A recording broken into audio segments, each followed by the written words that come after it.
رکھا جاتا ہے تو وہ رونا شروع کر دیتا ہے، آنسو بہاتا ہے کہ خدا را مجھے مت جلائیے. لیکن آگ کو وہ جتنے آنسو گراتا ہے آگ کو اور تیش آتا ہے.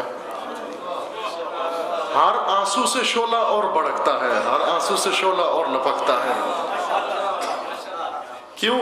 اس لیے کہ یہ ذلت کا آنسو ہے. دشمن کے سامنے جب ذلت کا گریہ کرو اس کو اور تیش آتا ہے، اس کو اور تیش آتا ہے، اس کی درندگی میں اور زیادہ اضافہ ہوتا ہے. لہذا دشمن کے سامنے آنسو نہیں بہانا. دشمن سے یہ توقع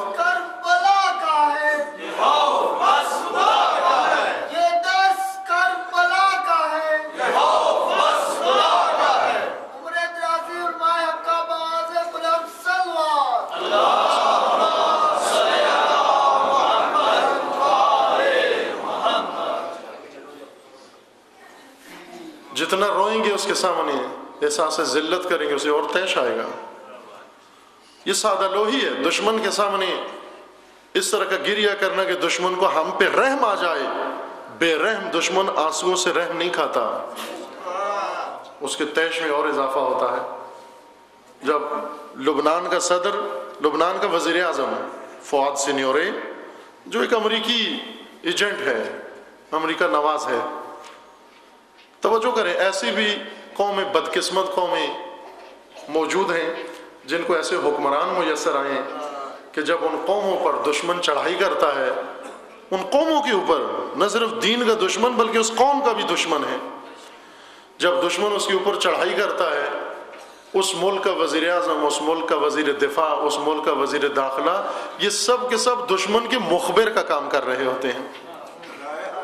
شاید آپ کے علم میں ہوگی یہ بات کہ اسرائیل جب لبنان پہ بمباری کر رہا تھا اور مختلف بلڈنگوں پر جب وہ حملہ کرتا تھا تو لبنان کا وزیر دفاع، ڈیفنس منسٹر، یہ رابطے میں تھا وائرلیس پر، اس کا اسرائیل کے ساتھ ڈائریکٹ رابطہ تھا. یہ بتاتا تھا کہ سید مقاومت اس بلڈنگ میں ہے اس وقت.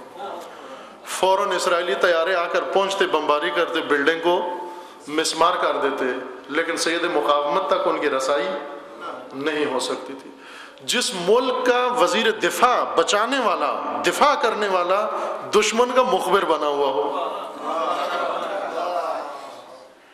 اور یہ وزیر اعظم ایک کانفرنس میں دیکھا، ٹی وی نے دکھایا وہ منظر، یہ آنسو بہا رہا تھا، رو رہا تھا، ذلت کے آنسو بہا رہا تھا. سید مقاومت نے آ کر تقریر کی، کہا کہ ذلت کے آنسو اسرائیل کے سامنے بہانے سے اسرائیل کو اور تیش آتا ہے، اور تیش آتا ہے. یہ آنسو بہانے کا وقت نہیں ہے، یہ آنسو بہانے کا وقت نہیں ہے، بلکہ یہ وقت دشمن کے دانت اکٹھے کرنے کا وقت ہے. یہ وہ وقت ہے کہ دشمن کو بتا دیں کہ آپ جس کا سہارا لے کر اٹھے ہو، وہ قرآن کہتا ہے کہ وہ چیز دشمن کو مایوس کر دیتی ہے. قرآن یہ فرماتا ہے وہ دشمن کو مایوس کر دیتی ہے. لہذا رونے سے نہیں دشمن کبھی بھی پیچھے ہٹتا، اس کو رحم نہیں آتا. ہرگز اپنی زندگی میں کبھی دشمن کے سامنے مت رونا. اپنی زندگی کی سیرت بنا لیں، معصومین سے سیکھ لیں یہ چیز. آپ دشمن کے سامنے مت رونا. جب دشمن سامنے آ جائے، شہید مطہری رضوان اللہ علیہ نے ایک نقطہ ذکر کیا ہے اس باعظمت بی بی کے لیے، حضرت عصمت صغرا جناب زینب کبریٰ کے لیے. بہت ہی باعظمت بی بی ہیں. محمد علی محمد برندر صلوات.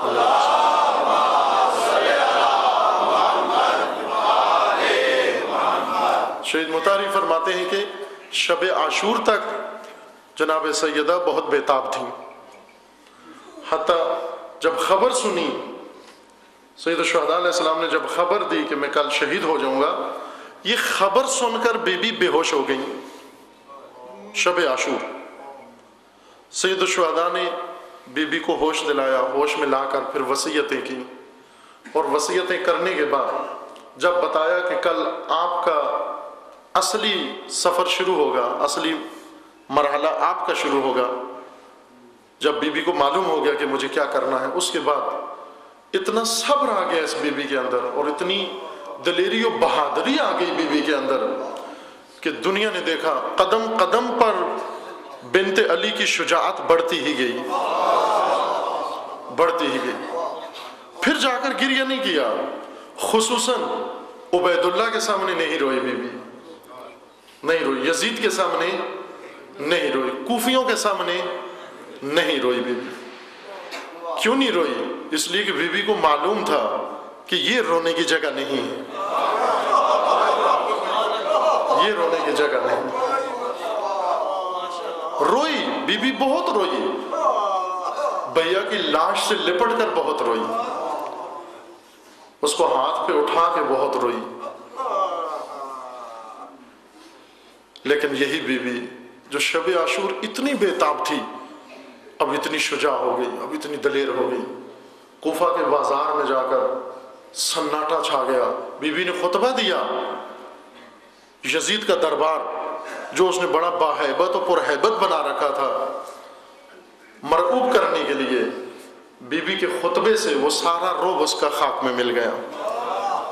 روئی نہیں. وہ جلال، بنت علی کے لہجے میں جلال. یزید تخت پہ بیٹھا ہوا تھا، وہ تخت اس خطبے کے سامنے اور بی بی کی ہیبت کے سامنے ہیچ ہو گیا. تخت پہ بیٹھنا یزید کے لیے مشکل ہو گیا. اس لیے کچھ رونے کا مقام ہوتا ہے. دشمن کے سامنے نہیں رویا جاتا کہ دشمن کو اور طیش آتا ہے. ترحم کی نگاہوں سے کبھی دشمن کی طرف نہ دیکھے. یہ درس ہے کربلا کا، یہ سبق ہے کربلا کا کہ کبھی بھی دشمن سے رحم کی بھیک نہیں مانگنا. دشمن سے کہو جو تو نے کرنا ہے کر دے تو، اور جو ہمیں کرنا ہے ہم بھی کر لیں گے. دشمن سے نہ بھیک مانگے. اس لیے آج دیکھیں عاشورہ کا نتیجہ، امام خمینی رضوان اللہ علیہ نے فرمایا تھا کہ یہ انقلاب کربلا کا نتیجہ ہے، یہ عاشورہ کا نتیجہ ہے، یہ عزاداری کا نتیجہ ہے. انقلاب عزاداری کا نتیجہ ہے. ماں ہر چداری ماں سید الشہداء داری، یہ امام کا بڑا معروف جملہ ہے امام خمینی کا.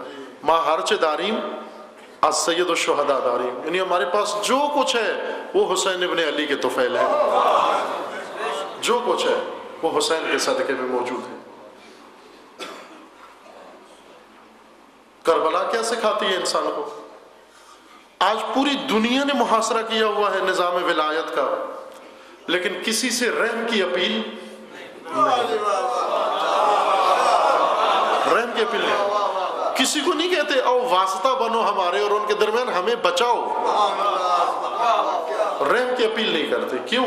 اس لیے کہ دشمن سے رحم کی اپیل نہیں کی جاتی. کیوں؟ نظام ولایت اجازت نہیں دیتا. چونکہ ولایت عزت کا نظام ہے، عزت کا نظام ہے، ذلت کا نظام نہیں ہے. سید الشہداء نے خود فرمایا کہ ان الداعی ابن الداعی قد رکزنی بین اثنتین بین السلۃ والذلہ، کہ اس نابیکار کے نابیکار بیٹے نے مجھے دوراہے پہ لا کر کھڑا کر دیا ہے. ایک طرف عزت کا راستہ ہے لیکن قتل کا اور شمشیر کا راستہ ہے، اور ایک طرف ذلت کا راستہ ہے. تو میں کدھر جاؤں گا؟ فرمایا ہرگز ان سے رحم کی اپیل نہیں کروں گا، ہرگز ان سے رحم کی اپیل نہیں کروں گا. بلکہ ایک جگہ پر امام نے فرمایا کہ اگر زمین کے، یہ محمد ابن حنفیہ کو خطاب کر کے فرمایا کہ اے میرے بھیا، اگر زمین کا کوئی نقطہ میرے لیے ملجا و ماوا نہ ہو، مجھے کوئی بھی پناہ نہ دے، زمین کے کسی حصے میں کوئی مجھے پناہ دینے کے لیے تیار نہ ہو، میں اسی طرح سفر میں گھومتا رہوں گا لیکن کبھی بھی یزید کے سامنے جھکوں گا نہیں، کبھی بھی یزید کے سامنے جھکوں گا نہیں. اور یہ جملہ ہمیں پھر ایک دفعہ تاریخ نے دہرایا اور سنائی دیا. یہ جو امام خمینی فرماتے ہیں کہ یہ کربلا کا نتیجہ ہے، عاشورہ کا نتیجہ ہے، سید الشہداء کی وجہ سے یہ انقلاب ہے، خوب اس کے مدرک بھی موجود ہیں، اس کے ماخذ بھی موجود ہیں، اس کی سندیں بھی موجود ہیں. کہ جب امام کو نجف سے نکالا گیا، نجف سے نکالا، کویت کی طرف گئے، کویت کے بارڈر پر ویزا لگا ہوا تھا لیکن کویتیوں نے بارڈر نہیں کھولا، کہا ہم آپ کو آنے کی اجازت نہیں دیتے. شہنشاہ ایران کا اتنا اثر تھا اور پیچھے سے امریکہ کا دباؤ کہ آپ نے اس انقلابی لیڈر